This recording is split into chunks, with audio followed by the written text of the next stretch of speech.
Well, I hope that the recording of the previous part is survived. Hope so. In any case, we go on. And,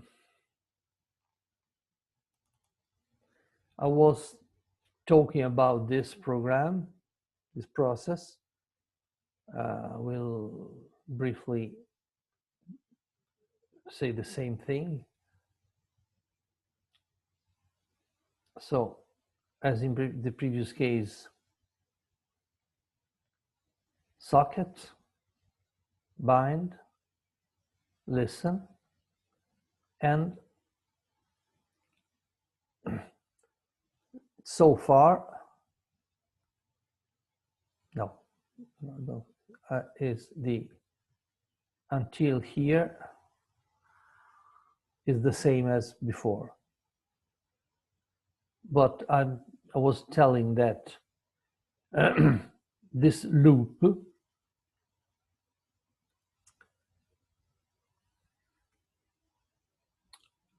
accepts a connection, gives you a new socket, file descriptor, and there are two cases. The child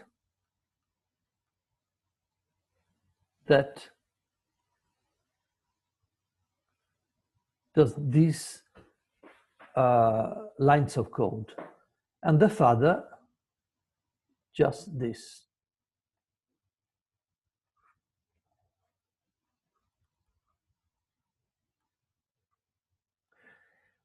So you see that the father immediately goes back to the accept.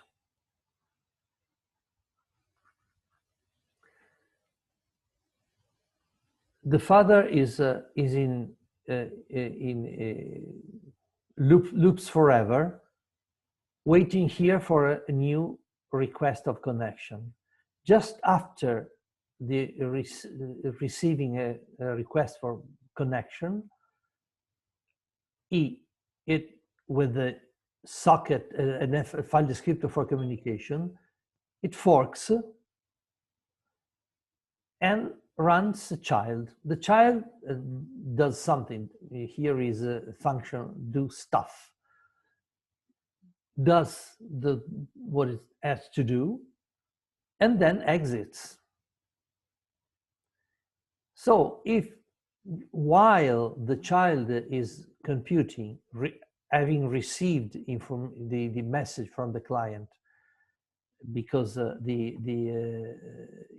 you imagine here that in the function do stuff, the child uses the new socket file descriptor, so it receives information from the client and carries out some computation and answers to the client. After doing that, exits. So only the father exists. So the father, but if the father received a new request of for communication while the child is computing, the father generates a new child.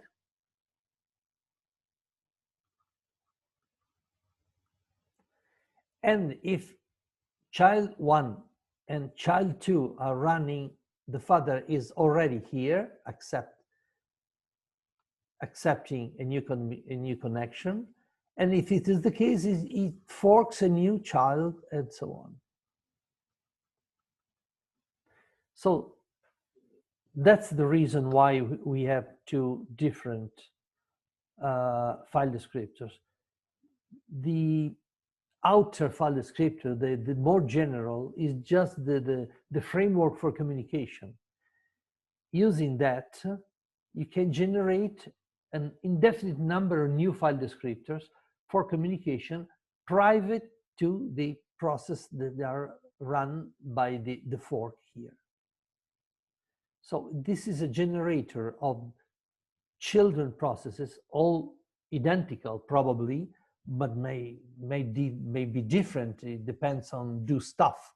Maybe do stuff knows if is it the number 1, number 2, or have other information, so they can also perform in different ways. But in any case, this is a way of generating a new process as soon as the connection, that means new process, as soon accept returns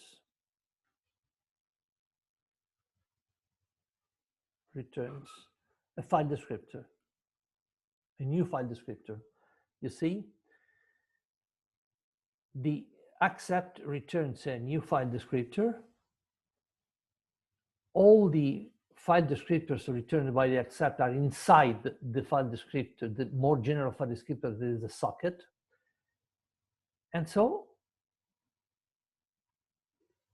you can generate new processes just for answering directly to new connection. This is the basic mechanism used by all web servers. When you have only one server and tens of hundreds or thousands of clients asking you a page of your web system, the web server is this process that answers to any incoming connections, immediately generate a new process just to return you the proper page. And after the process has given you the page you have asked, in the case of the web server, the child terminates here, exits, so that it frees the number of processes, and the father continues. This is the reason why the strange situation in which we have two different file descriptors. One file descriptor is permanent, and you use it just for calling the accept system call inside, because the socket, the outer file descriptors has the two kinds of information: the kind of socket, in this case a TCP, and the address. Address and kind of socket, type of sockets or protocol do not change. This file system, this file descriptor changes because it's owned by a single child process that uses a different file descriptor. They are not shared between the children. So each client talks directly with the personal child that has been run by the father as soon as the connection came.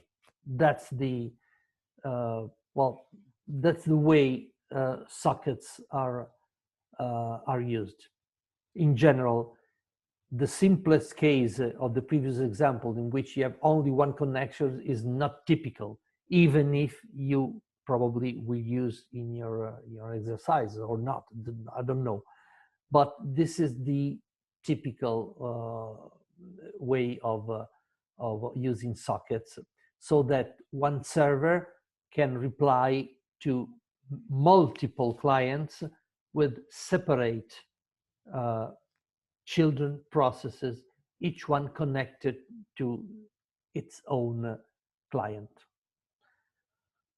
Okay, is it clear? Did you catch the meaning of that? This is written in the document published in our web, and also commented in the notes for understanding. Okay, questions?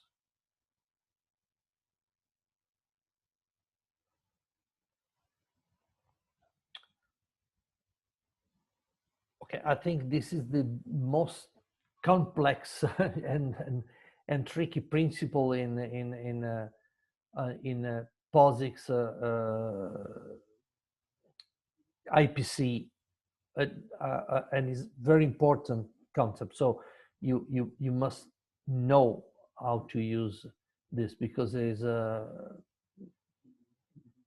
I think it's clear to everybody that networking is a sort of must in programming in distributed and complex system, and in automation, and in many robotic systems. Maybe you remember one of the slides in the first class, in which you have a scheme of a complex robotic system with mobile manipulators and so on. It's all, everything was networked in that case. A standalone robot is a sort of strange thing. In general, in industry, multiple robots are working together. Maybe they are AGV, so they are mobile robots, but they are fleet of mobile robots, so they're not working alone. They are supervised and they are connected in network. Um, Manipulator arms in automotive industries or in other factories, automated factories, are all working together, and in some cases also working together with mobile robots to carry um, parts to be um, carried between one workplace to another workplace. In general, drones usually work in uh, sometimes they work alone, but in many cases they work, in any case they are supervised by a central control. So robotics today is always networked, and this is also important for research robotics. For example, in humanoid robotics. In humanoid robotics, there are many separate processors, and they're connected to through an internal network. The network maybe is an automation network, or, for example, a car has a local network in every car. Usually the internet protocols are not in use. I use other kind of buses that are called buses in general, like the CAN, C-A-N, that was developed just for the automotive automation.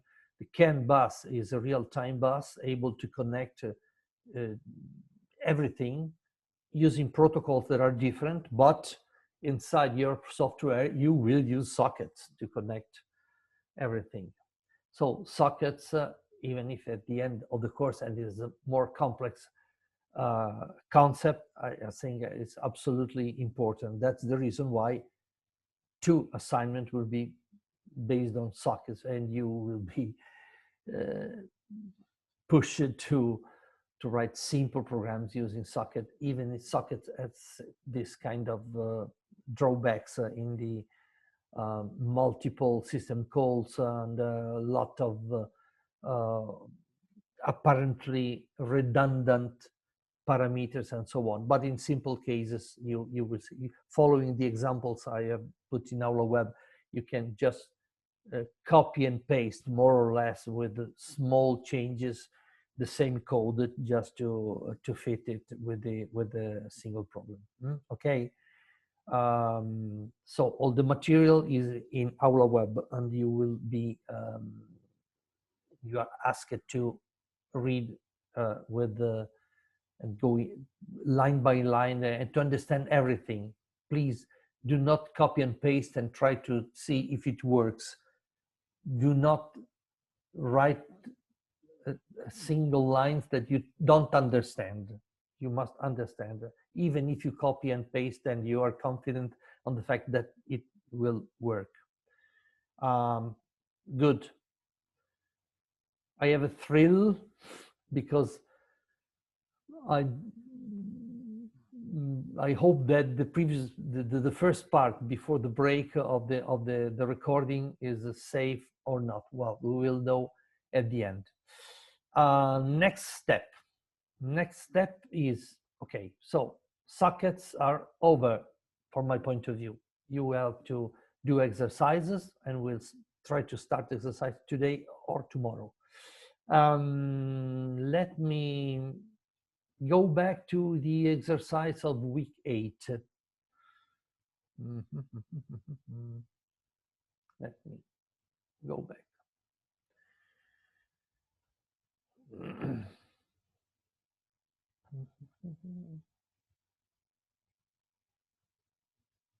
No, not this. Let me.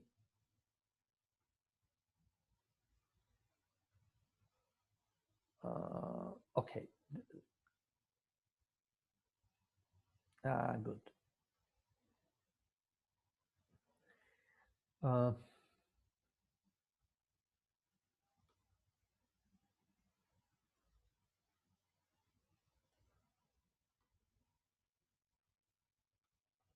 Okay, do you remember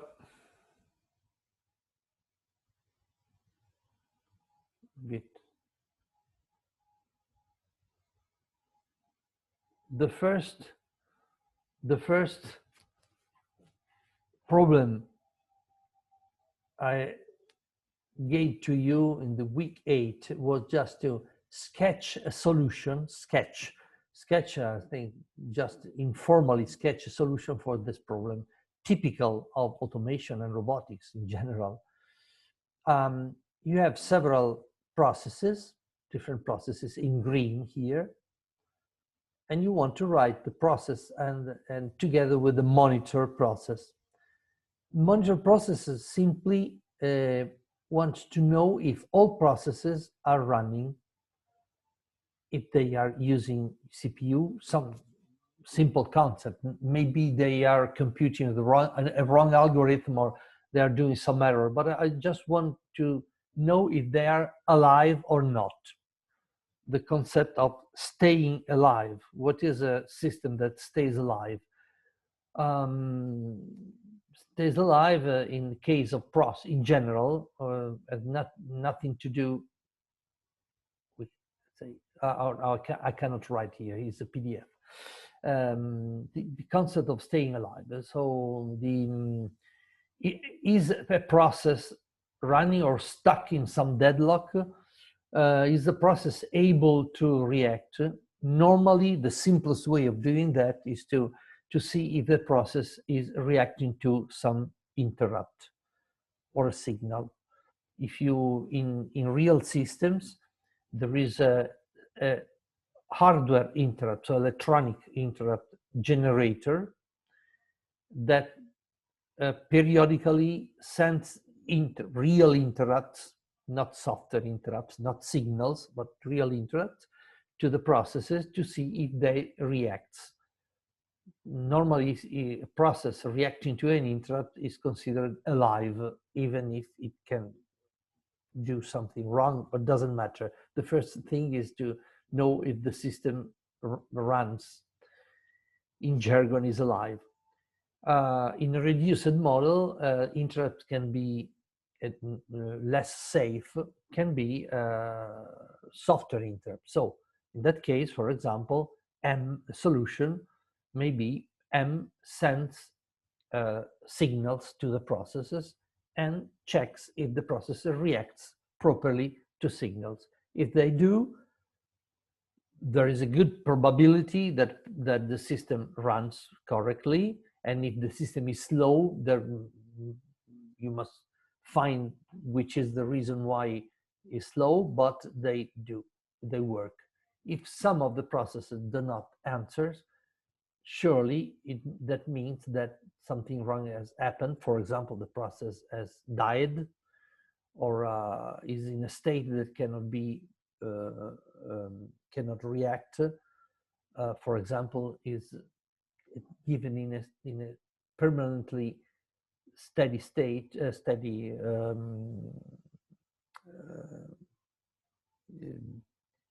swapped state. In Linux terminology, swapped means waiting, but hardly waiting for some reason. So that's the reason. So the solution is a sketch of this kind. I hope that you dared to find this. You didn't. I'm pushing you for the next problems of this kind to write some sketch, something on paper and upload and share. If you don't do that, I will try to do the same in real time for this problem for you. Just showing an example and hoping that you will do the same with the other exercises, also new exercises, and that's the important thing for the next assignment, in which the general solution using a sketch on a drawing with arrows, with symbols, with the pseudocode and so on is absolutely necessary. Otherwise, you cannot code it immediately. So let's. I have a question, yeah, if I may, on this. The part that struck me while trying to solve this was how to check if they react. We should assume that they have some sort of signal handler inside them. Then when they receive a signal, then they answer back with some sort of signal. Or is there some other way? No, I think it's the good. Well, I will follow this suggestion and simply, well, let me close this. And oh, this is a blank screen. Is it shared? Can you see the blank screen? No, we can just see the PDF. Okay, all right. I must.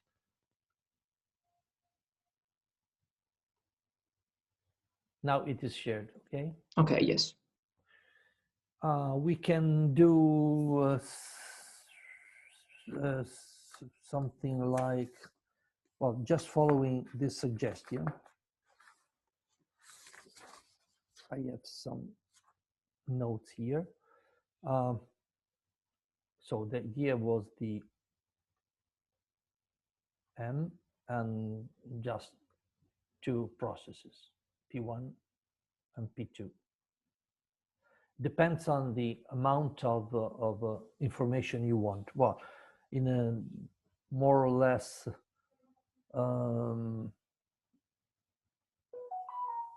realistic situation, P1 may have a core code, its own code. We don't know what it's doing. We write a signal handler.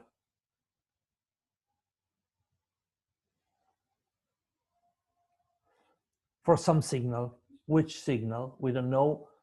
We have some free signals that can be used freely. For example, in case you want to code it for a SIG user,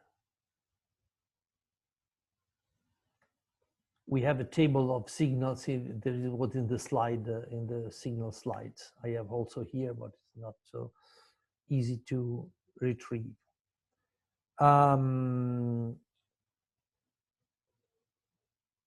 What does it? We want to know if the P1 is able to react. So the simplest, absolutely simplest way of doing this is to provide two communication channels, two pipes. So in that case, you have to code all processes so they are able to communicate. It can be unnamed pipes or named pipes, or another possibility is just to use an advanced possibility, use the proc file system. That is a pseudo file system with all information inside. But let's think of the simplest way. We have two pipes, so we have to manage all the pipes so that each process that is checked by M as a communication channel.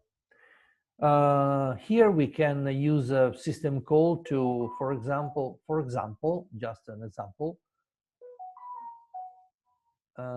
Someone is waiting for communication with me. The sound is typical of the coordinator, Professor Mastro Giovanni, but I will answer later. There is a system call that is called times, for example. times syscall. There is an interesting system call that gives you back the number, the amount of CPU used, the time of the day, so a lot of information regarding what you are doing, the resource that you are using, and then send via pipe. And the same P2, of course. So as soon as M sends a signal, this signal, this is a signal handler, H dot a signal handler. P1, everything is, it may compute,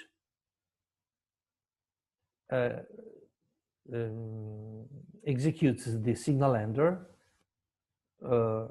takes note of the system time and send to M. And the same does P2. Well, the architecture for M. The architecture for M is, of course, open pipes. Open pipes for everybody. If P1, P2 are children, generate, for example, fork. This is a typical of an embedded system in which you have only the process you are writing, so it's not a dynamical, not dynamic. If you want a dynamic system, you may use named pipes, so you do not need to know in advance how many pipes you need and how many processes. You don't need to fork them. You just share the name of the common file, the named file in which all processes write. So open pipes in some way, maybe a make node or a pipe. Then M periodically ask P1 and P2 their states.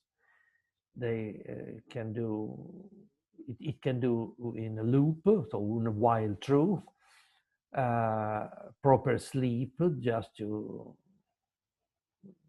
rest for a while. And then you must do something like this. Send a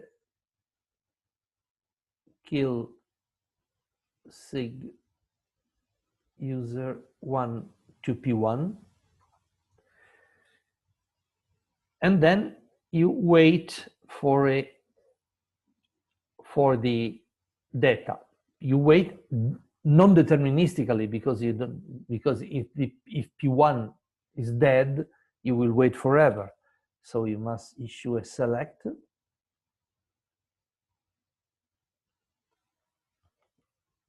On the pipe P1, and you must arrange the select so that the if timeout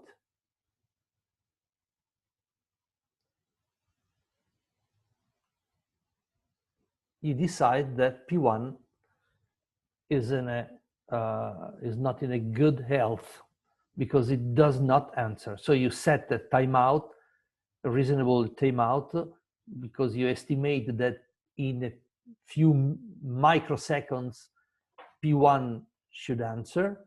If not, that means that that P1 is dead or something like that. Otherwise, error and so on, and all other code necessary. Read P1 status and go on, kill to P2, and so on and so on and so forth. So this is the simplest, but not different from what is done in real world. So if you have several processes to monitor.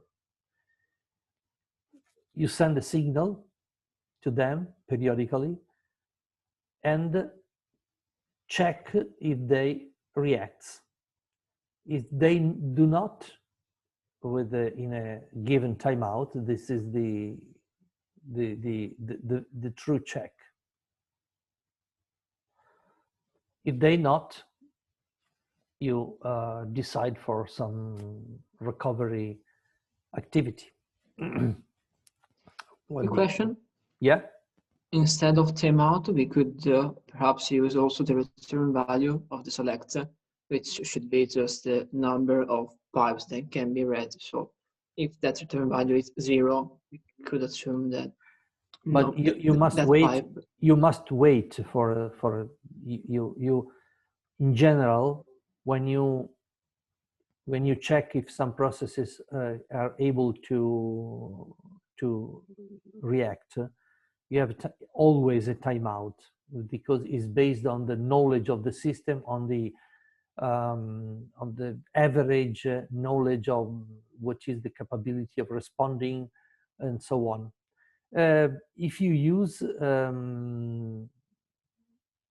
don't know if in Windows it happens, but sometimes it happens in Linux for me, using OpenOffice, that sometimes some Windows does not respond, okay, and becomes gray, and the message comes and says, it seems that your application does not respond. You want to wait for a response or not.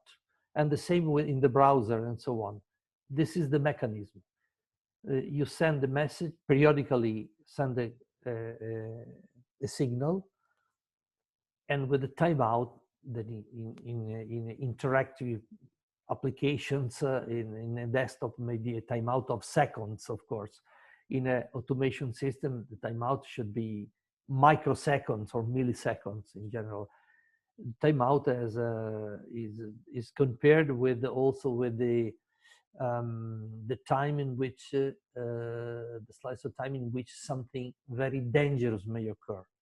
If an AGV or a Tesla car has a processor that does not respond, and it runs at 100 miles per hour, you must decide that it is better to brake in a few milliseconds instead of waiting for seconds and so on. So normally this is the structure that is used, with a timeout compared with the safety of the system and with dangers and so on.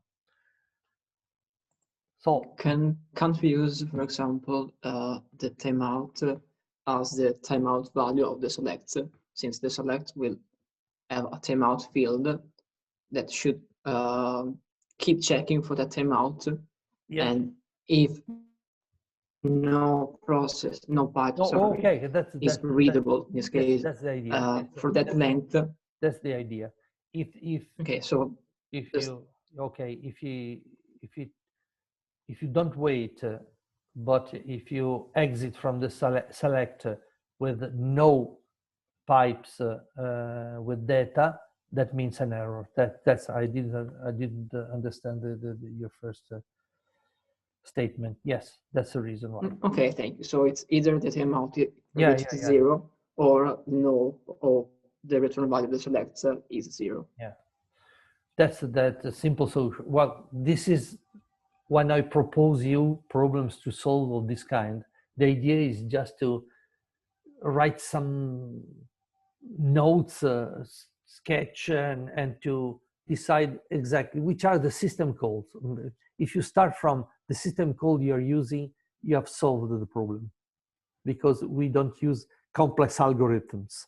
Our algorithms are just if then else, and using system calls are the knowledge managers. We had some other problems, or I think now it's over.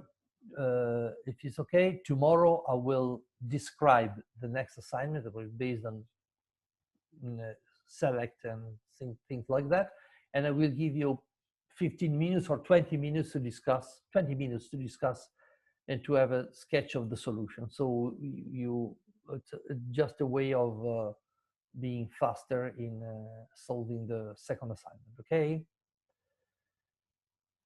Stop sharing and please pray that the first part of the recording is safe. Otherwise, I don't know what I have to do if I have to record again all by myself. Thank you very much. Stop recording.